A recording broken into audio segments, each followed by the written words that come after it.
你的脚趾能预测你是否会早逝吗？听起来像天方夜谭，对吧？但如果我告诉你，修复你的慢性背痛、膝盖疼痛，甚至大幅降低你患上阿尔兹海默症风险的秘密，就藏在你每天都在忽视的你的脚下呢？这并非危言耸听。有确凿的研究表明，每天仅仅多走500步，死于心血管疾病的风险就能降低7%。而如果能达到每天接近1万步，患上失智症的风险更是可以被大幅削减。在今天的视频里，我们将彻底颠覆你对鞋子和健康的所有认知。因为我们现代生活中一个价值数十亿美元的巨大谎言，可能正是你全身疼痛和未来健康风险的根源。准备好了吗？让我们从你的脚下重新认识你的身体。我们从小就被教育要穿提供良好支撑和厚实缓冲的鞋子。我们走进鞋店，店员会告诉我们这双鞋运用了什么高科技，能多么好地保护我们的双脚。但这可能是一个巨大的误区。足部专家 Courtney Conley 博士指出，正是这些以舒适和保护为卖点的设计，正在系统性地削弱我们双脚与生俱来的功能。首先，看这个狭窄的鞋头。我们70%的孩子从很小的时候就在穿鞋头过窄的鞋子。我们脚最宽的地方本应是脚趾，但现代鞋履却把它设计成了锥形，硬生生地将我们的脚趾挤压在一起，改变了我们足部的天然结构。这就像常年给你的手戴着一副小1号的手套，它不变形才怪。其次是这个过度的缓冲。你的脚底分布着成千上万的神经末梢，它是一个精密的感觉器官，需要不断感知地面来调整我们的姿态和平衡。但当我们踩在厚厚的如同枕头一般的鞋垫上时，我们等于剥夺了脚的感知能力。脚变得迟钝了，大脑接收不到准确的信号，问题就随之而来。最后也是最容易被忽视的一点，鞋跟高叉和鞋头上翘 toe spring。 几乎所有的现代鞋履后跟都比前掌要高一点，这会系统性的缩短我们小腿后侧的肌肉，改变全身的力线。而那个微微上翘的鞋头看起来能让你走路更省力，但它实际上是在代劳你脚部肌肉本该完成的工作。记住这句贯穿本期视频的核心逻辑，如果你不去使用它，你就会失去它。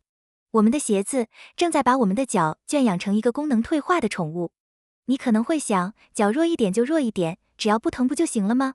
问题在于，你的脚并不是一个孤立的零件，它通过一条叫做动力链 Kinetic Chain 的精密系统，与你的脚踝、膝盖、髋部，甚至你的脊柱和骨盆紧密相连。康利博士把脚称为通往身体其他部位的窗口。你久治不愈的膝盖疼痛，反复发作的腰酸背痛，其真正的罪魁祸首很可能就源于你那双功能失调的脚。比如，当你的骨盆前倾时，你的足弓会自然塌陷，而当你骨盆后倾时，足弓则会抬起。这种联动是双向的。当你因为鞋子的问题导致足弓功能异常时，错误的力学信号就会沿着动力链一路向上，最终在最薄弱的环节，可能是膝盖，也可能是腰椎，以疼痛的形式爆发出来。所以，下次当你在为膝盖或腰背疼痛而烦恼时，请低下头，看一看你身体的地基，你的脚是否已经歪了。在所有足部问题中，最常见也最折磨人的，可能就是足底筋膜炎了。那种每天早上起床，脚一落地时钻心的刺痛，经历过的人都懂。传统观点认为这是过度使用导致的炎症，但康利博士提出了一个颠覆性的看法，大多数慢性的足底筋膜炎，其核心不是炎症，而是功能退化和组织无力。简单来说，就是你的脚太弱了。当你突然增加运动量，比如开始跑步，或者像主持人 Steven 一样，为了踢一场足球赛而加大训练，你的足部组织还没准备好承受这么大的负荷，于是它就罢工了。那怎么办？传统的治疗方法，比如让你穿上带有足弓支撑的鞋垫 Orthotics， 确实可以在短期内分担负荷，缓解疼痛。但这里有一个巨大的陷阱。康利博士强调，我们必须进行一场并且对话 The End Conversation。你可以暂时使用鞋垫来缓解症状，并且你必须开始强化你的足部力量。最终的目标是扔掉拐杖，让你的脚重新学会自己走路。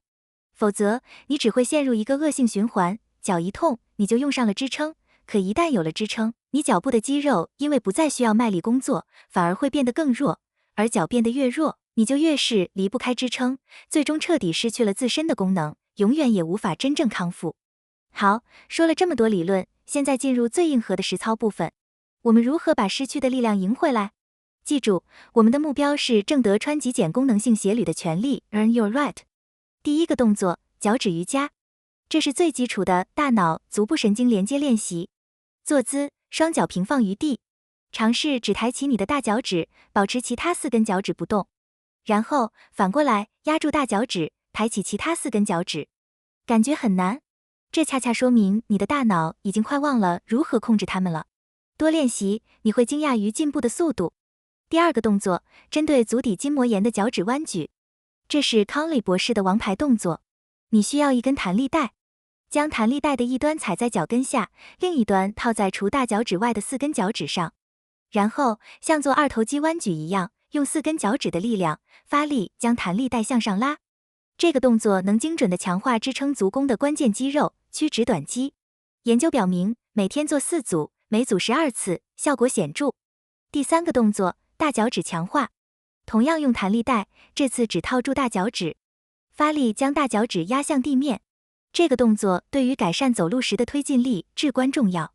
第四个动作，脚趾分离训练，你需要一个像这样的脚趾分离器或力量训练器，把它套在脚趾上，然后用力将所有脚趾向上抬起、展开，像孔雀开屏一样。注意保持足底的3个支撑点，脚跟中心、大脚趾球、小脚趾球稳定地压在地面上。这些练习就像是你脚的健身房，每天花几分钟就能重新激活沉睡的肌肉，为你的身体打下坚实的地基。当你开始强化双脚，下一步就是为它们选择一个合适的环境。一双真正好的功能性的鞋应该具备3个核心特征。宽阔的鞋头 wide toe box， 你的脚趾在鞋里应该能自由地展开和活动，就像赤脚石一样。零落差 zero drop， 鞋跟和前掌应该在同一个水平面上，这能让你的身体保持自然的姿态。轻薄柔韧的鞋底 thin 与 flexible， 让你的脚能充分感知地面，并能自由地弯曲和活动。那现在流行的这种超厚底带碳板的超级跑鞋呢？康利博士的观点是，它们是比赛日用鞋，而不是日常训练鞋。这些鞋强大的推进力来自于它的鞋头上翘 toe spring 设计，它替你的脚完成了蹬地的动作，这能让你在比赛日跑得更快。但如果长期穿着训练，记住那句话，如果你不去使用它，你就会失去它。你的脚部肌肉会因此变得越来越弱，受伤风险反而会增加。过渡策略至关重要。如果你已经习惯了穿传统鞋，千万不要马上换上极简鞋跑个10公里，那几乎肯定会受伤。从每天穿10至15分钟开始，在家附近散散步，让你的脚部肌肉和肌腱有一个逐渐适应和重建的过程。这是一个需要耐心的旅程，但绝对值得。最后，让我们回到开头的那个话题，走路。它是我们能做的最简单、最有效，却最被低估的健康投资。你不需要每天都走1万步。研究的结论远比你想象的更鼓舞人心。还记得吗？每天只要增加1000步，全因死亡率就能降低15%。而每天走到3800步，你就能获得预防失智症最大益处的1半。这对于我们大多数人来说是完全可以实现的目标。康利博士提出了一个很棒的概念，叫做运动零食 Movement Snacks。不要想着一次性走很长时间，利用工作间隙进行一次5分钟的微型步行 Micro Walk。一次5分钟的步行大约就是500步。一天多走几次，你就能轻松地累积起可观的步数，并获得巨大的健康回报。所以，我们今天聊了很多，从现代鞋履的阴谋，到动力链如何影响你全身，再到如何通过简单的练习和明智的选鞋策略，重新夺回我们身体的控制权。这一切的核心信息其实非常简单，你的脚是你身体的地基，你不能在一个纸飞机上建造一台喷气式发动机。无论你进行多么刻苦的健身训练，如果你的地基是脆弱的，那么整个大厦都将摇摇欲坠。关注足部健康，不仅仅是为了摆脱疼痛，它是为了让我们在70岁、80岁，甚至90岁的时候，依然能够自由地行走，独立的生活，有尊严地享受生命最后的10年。从今天开始，给你自己一个机会，脱下鞋子，感受你的脚趾，尝试我们今天教的第一个动作。或者就在下1个小时，给自己一份5分钟的运动零食，为你的身体打下坚实的基础，从你的脚下开始。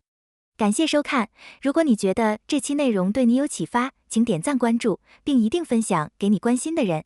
我们下期再见。